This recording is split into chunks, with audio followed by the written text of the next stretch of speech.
l'Assemblée nationale, le nombre des députés.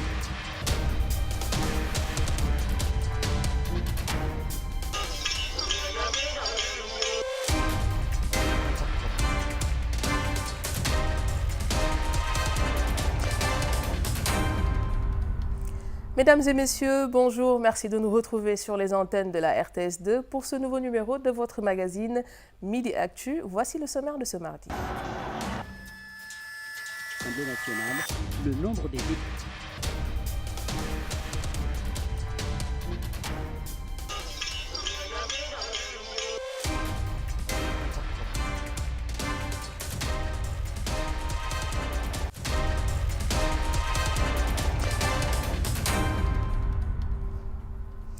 Notre invité du jour, le chef Anto Cocagne, chef de cuisine. Bonjour à vous et bienvenue dans Midi Actu. Bonjour, merci de me recevoir. Alors, tout à l'heure, nous allons parler, bien sûr, vous préparez le festival We Eat Africa qui se tient pour la première fois à Dakar. Vous venez de débarquer depuis la nuit dernière. Comment ça se passe? Comment vous appréciez Dakar? Déjà, je n'ai pas eu le temps encore de vraiment visiter Dakar, mais déjà, il ne fait pas trop chaud. Ça, c'est une bonne nouvelle. Mais en tout cas, on est prêt à recevoir le public pour cet événement. Pas très fatigué parce que j'imagine que des actions de communication ont été menées jusqu'à ce jour. Oui, pas trop fatigué. On a quand même eu le temps de se reposer parce que ce qui est bien, c'est qu'il y a quand même 2 heures de décalage entre Dakar et Paris. Donc, ça nous a laissé 2 heures de plus pour pouvoir se reposer. Mais en tout cas, on est prêt et on a hâte que le festival ait lieu. Très bien. Et nous démarrons tout de suite avec l'actualité côté société. La Journée mondiale de la Terre célébrée donc ce 22 avril. La question de la protection de l'environnement continue de préoccuper décideurs et populations. Une planète en danger alerte la plupart. Dans plusieurs pays du monde, donc des décisions sont prises pour sauver la planète suivant cet élément.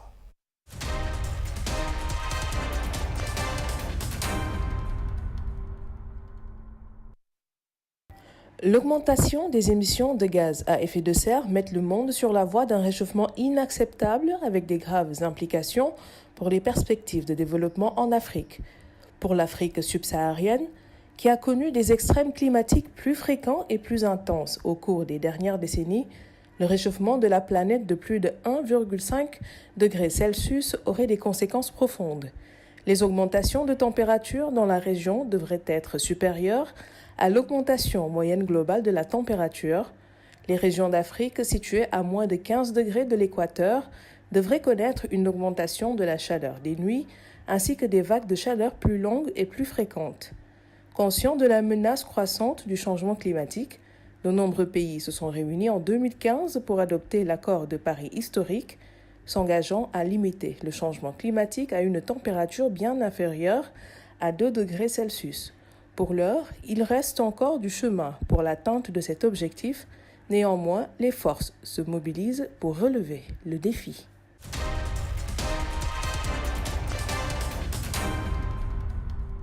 Alors, chef Anto, je l'ai dit tout à l'heure, c'est une question qui préoccupe pas mal de monde et je pense que vous aussi, acteur, en tout cas du secteur de l'alimentation, c'est une préoccupation pour vous aussi parce qu'il faut de l'agriculture pour pouvoir s'alimenter et cuisiner.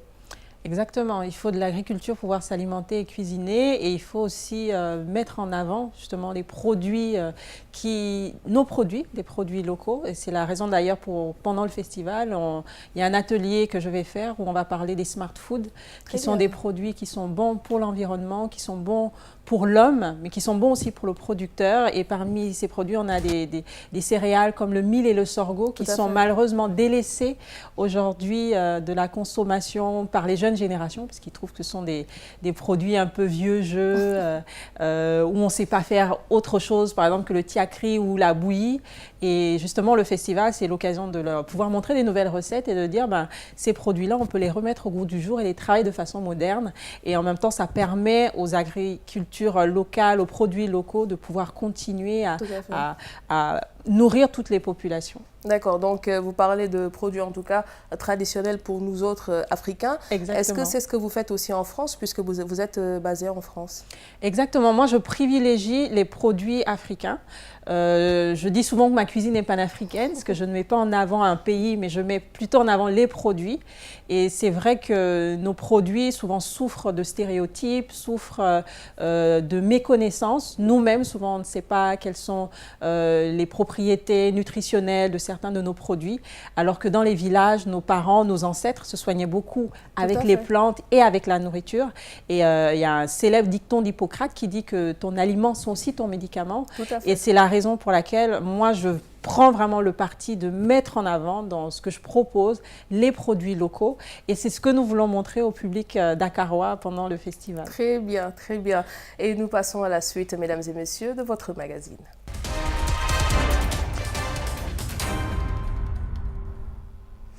Le monde célèbre ce 23 avril la journée du livre et des droits d'auteur. Au Sénégal, on constate que le livre est en chute libre, situation qui désole bien sûr les acteurs du secteur et qui se ressent dans l'éducation des plus jeunes. Reportage. La situation du livre au Sénégal n'est pas actuellement très reluisante si on considère les taux de fréquentation. Force est de constater que les taux de fréquentation ont baissé par rapport aux années précédentes. Et pour ça, il y a plusieurs raisons, dont peut-être les nouvelles technologies, l'ordinateur, les tablettes, etc., qui accaparent les jeunes et qui ne leur laissent plus le loisir d'aller dans les bibliothèques. D'autant plus que les bibliothèques sont restées à l'état, disons, traditionnel, donc avec que du papier. Donc, ce qui fait que maintenant, les gens ne fréquentent plus les bibliothèques comme avant. Je pense que, en fait, les gens, ils lisent toujours en réalité, mais ils lisent sur des supports différents. Peut-être qu'avant, on lisait que sur les supports papier. Aujourd'hui, on lit autre chose et autrement. On lit sur les supports électroniques. Moi, je ne pense pas que ce soit quelque chose de mauvais, sauf qu'il faut essayer de canaliser, d'orienter ces lectures-là qu'on fait sur les supports électroniques. On promeut plutôt les œuvres au programme, parce que pratiquement c'est que ça qu'on trouve là-bas, et pas autre chose. Alors que la lecture ne devrait pas être quelque chose de forcé, ça doit être quelque chose d'instinctif, quelque chose que l'on fait par amour, par intérêt, pas seulement parce qu'on doit le faire, on le fait, non. Et c'est là où l'on doit pousser les gens, très jeunes, très tôt, à aimer la lecture, à aller vers la lecture. Alors certes, on célèbre la journée du livre, mais je pense qu'on peut lire aussi sur d'autres supports comme les magazines. Et je pense que vous aussi, vous essayez un peu de toucher votre public à travers un magazine que vous avez lancé il n'y a pas longtemps, ou en tout cas il y a assez longtemps, qui est très bien connu un peu partout. Oui, je suis la directrice artistique du magazine Afro Cooking, qui est le premier magazine des cuisines noires. Et c'est vrai que lorsqu'avec Aussi Modeste, on a fait ce magazine, en fait, on s'est rendu compte au travers des cuisines, de toutes nos cuisines, qu'il y avait un manque par rapport aux transmissions des recettes. Et c'est vrai que beaucoup de gens nous disaient, mais on n'a pas de livres, où est-ce qu'on peut trouver des livres sur la cuisine africaine, comment on fait pour réaliser telle recette. Et même si, comme le reportage le disait, les gens lisent sur d'autres supports, il y a quand même une partie de la population, en tout cas du public, qui aime avoir le livre, le support papier, ou sur lequel il peut prendre des notes. Cette proximité il peut, exactement, il peut stabiloter ou entourer certaines choses. Et puis, il y a aussi les images. On a mis vraiment un point d'honneur sur la qualité des images qui, souvent par rapport à nos cuisines. Ça rend plus agréable la lecture. Exactement, ça donne envie de lire, même la couverture qu'on a fait en papier glacé, rendre vraiment les livres, et notamment le magazine, beaucoup plus attractifs. Et ce qui fait qu'aujourd'hui, il marche. Et aujourd'hui, on l'a en support papier, mais on l'a aussi en support digital, parce que certains, justement, aussi préfèrent lire avec des tablettes. Et je pense qu'avec Afro Cooking, donc c'est ça qui a lancé un peu ce festival aussi, 8 Afrique. Exactement. Ce festival a été lancé d'abord par Afro Cooking, parce qu'on s'est rendu compte qu'il y avait vraiment un engouement autour des cuisines d'Afrique, mais aussi suite à une campagne des Galeries Lafayette, il y a 2 ans, où ils mettaient l'Afrique à l'honneur. C'était la campagne Africana, où tous les arts africains étaient mis à l'honneur. La gastronomie, la mode, la peinture, enfin, tous les arts. Et on a vu qu'en fait, qu'au travers de la gastronomie, il y avait une demande d'un public qui disait « on ne connaît pas ». on ne connaît pas vos recettes, on ne connaît pas les acteurs, on ne connaît pas les restaurants, on ne connaît pas les produits. Nous, on est prêts à venir vous rencontrer et c'est comme ça qu'on a créé l'événement pour pouvoir rassembler tous ces acteurs-là autour de la restauration. Très bien. Et nous parlons bien sûr tout de suite nutrition et c'est juste après ceci.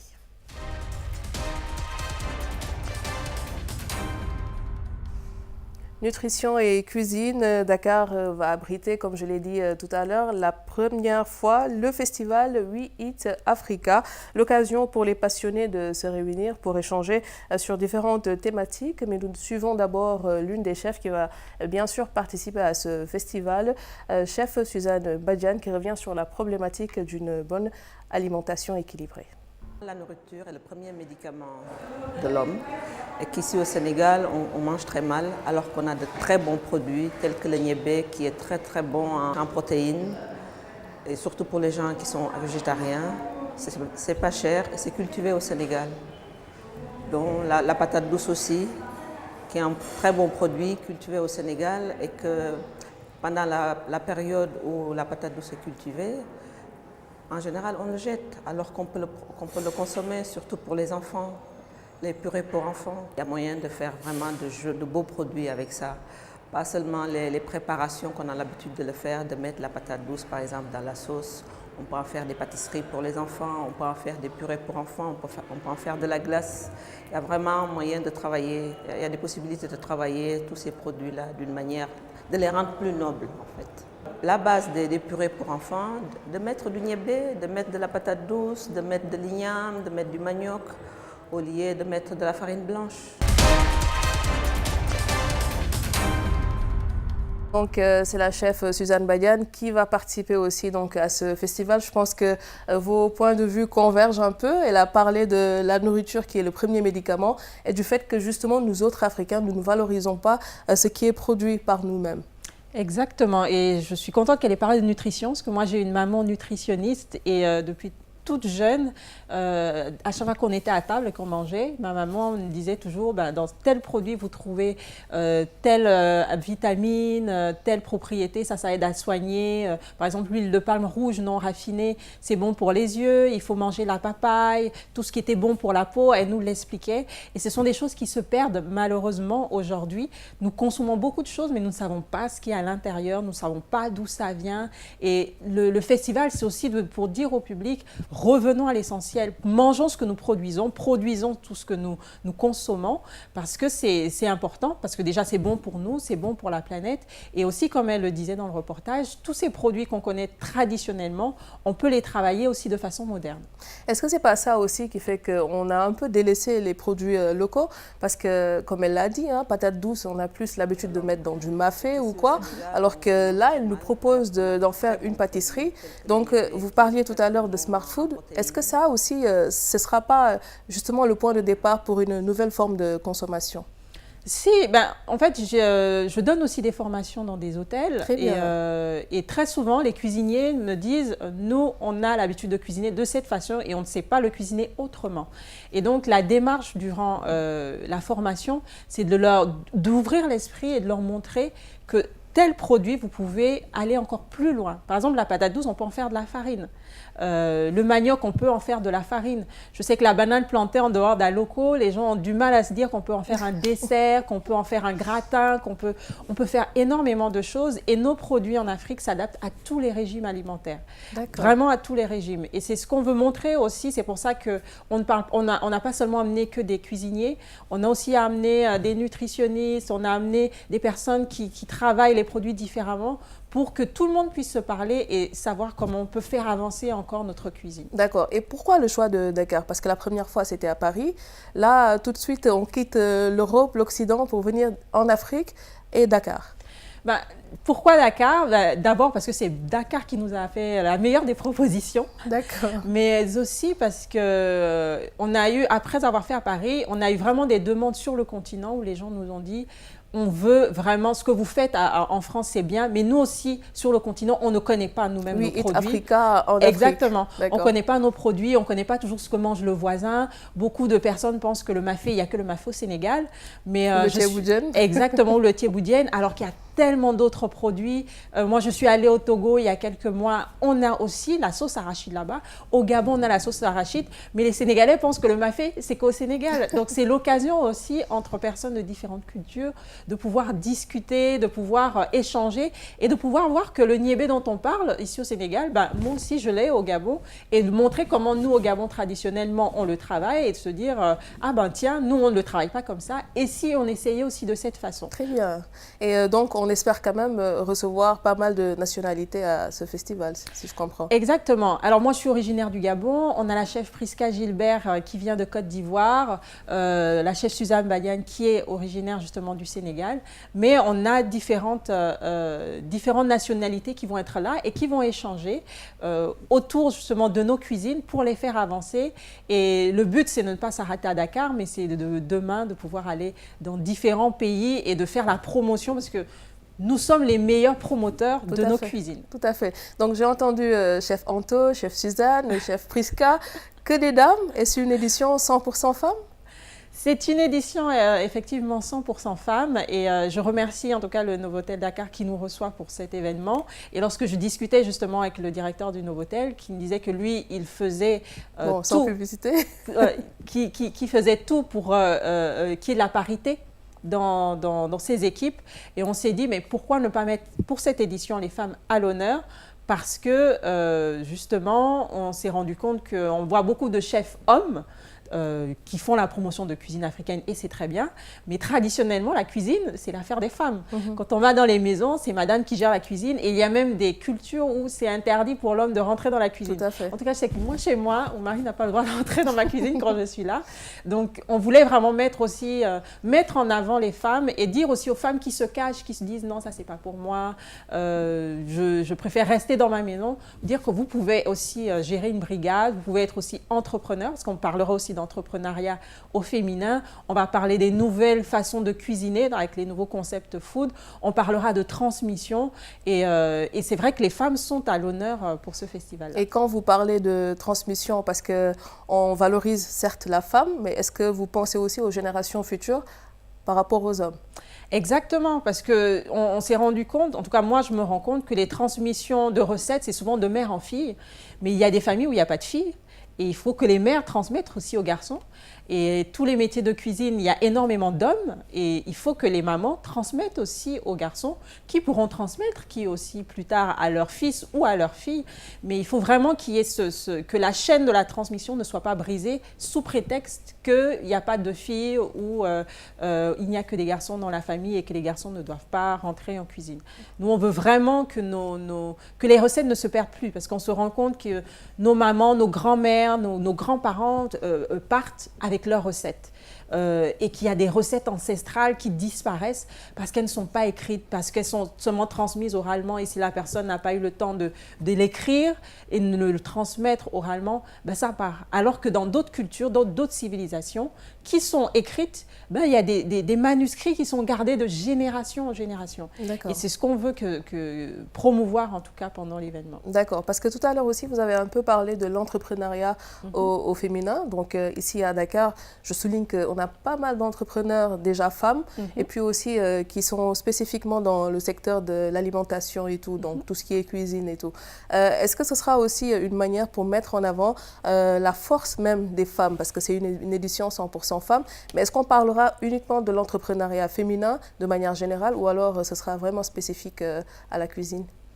On va parler de l'entrepreneuriat en général, mais c'est vrai qu'on va resserrer, parce qu'il y a tellement de choses à dire sur l'entrepreneuriat, mais on va resserrer sur tout ce qui tourne autour de l'alimentation, donc la cuisine, la restauration, l'agriculture.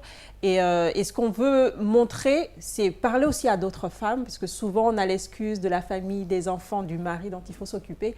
C'est leur montrer aussi que tout cela est possible, il n'y a pas besoin de faire un choix. Le choix peut être aussi de faire tout cela tout en étant entrepreneur, sachant qu'il y a beaucoup de secteurs d'activités informelles qui sont gérés déjà par les femmes.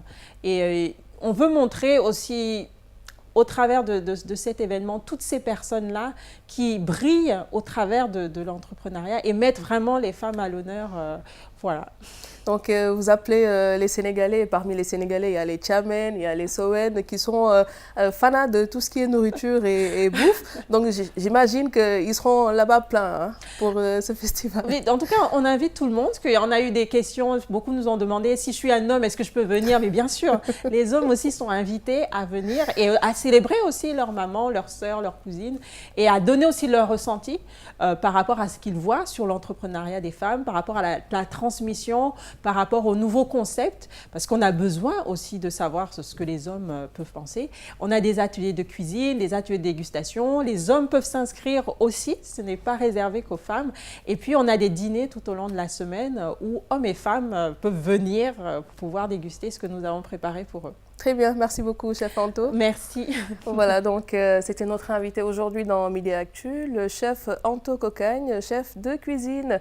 Et c'est la fin également de ce magazine qui revient bien sûr demain à partir de 12h sur cette même chaîne que vous pouvez retrouver sur le bouquet Canal+, en HD, la chaîne 215 et le bouquet TNT, la chaîne 5. Et on se quitte comme tous les jours avec la météo. À très vite, au revoir.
Nationale, le nombre des députés